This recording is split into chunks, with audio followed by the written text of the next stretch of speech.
Je trouve que presque tout ce qui a été écrit sur l'amour est vrai.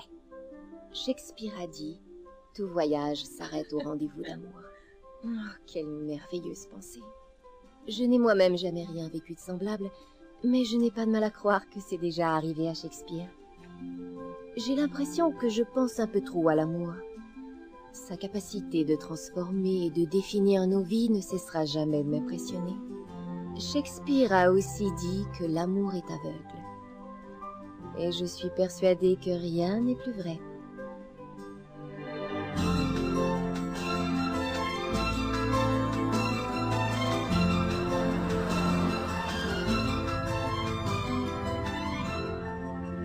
On ne sait pas toujours pourquoi, mais pour certaines personnes, l'amour s'éteint.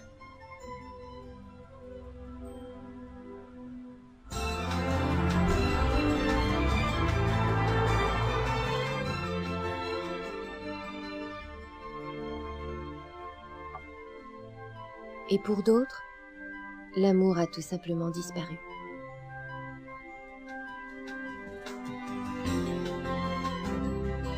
Il est par contre évident que l'on peut trouver l'amour,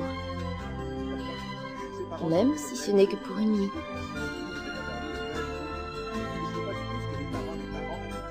Il existe aussi un autre type d'amour, le plus cruel de tous, celui qui fait frôler la mort à ses victimes.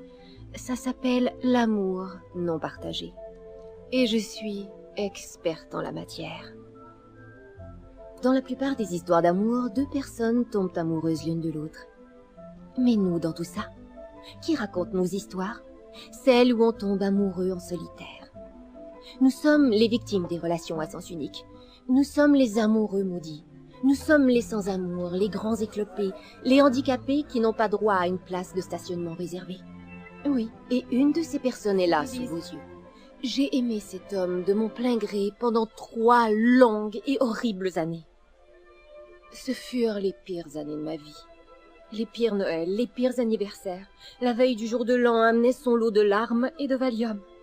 Les années où j'étais amoureuse ont été les plus sombres de toute ma vie. Tout ça parce que j'ai eu le malheur d'aimer un homme qui ne m'aimait pas et qui ne m'aimerait jamais. Oh mon Dieu, c'est même dur de le regarder. J'ai le cœur qui bat à toute vitesse et la gorge si sèche que je ne peux plus avaler. Toujours les mêmes symptômes. Ah oui, Jasper. Ne me dis pas que tu es encore... Non, c'est fini. Tout à fait, fini. Et qu'est-ce qui s'est passé entre vous deux? Tu t'es renvoyé en l'air avec lui? Et je dirais plutôt que j'étais très amoureuse de lui, si tu veux vraiment savoir. Oui, je crois que ça me revient. Et ensuite, t'as su qu'il sautait la sainte nitouche de la comptabilité. Et c'est là que j'ai arrêté de m'envoyer en l'air avec Jasper. Je trouve pas qu'on devrait parler de ça pendant la fête de bureau. Mais je vous vois souvent ensemble, tous les deux. Il a couché avec une autre fille, mais t'es encore amie avec lui. J'étais folle amoureuse, tu sais. Tout le monde était au courant. Est-ce qu'on voit que je pleure? Ça se voit, non? Non, on croira que c'est la fumée de ma cigarette.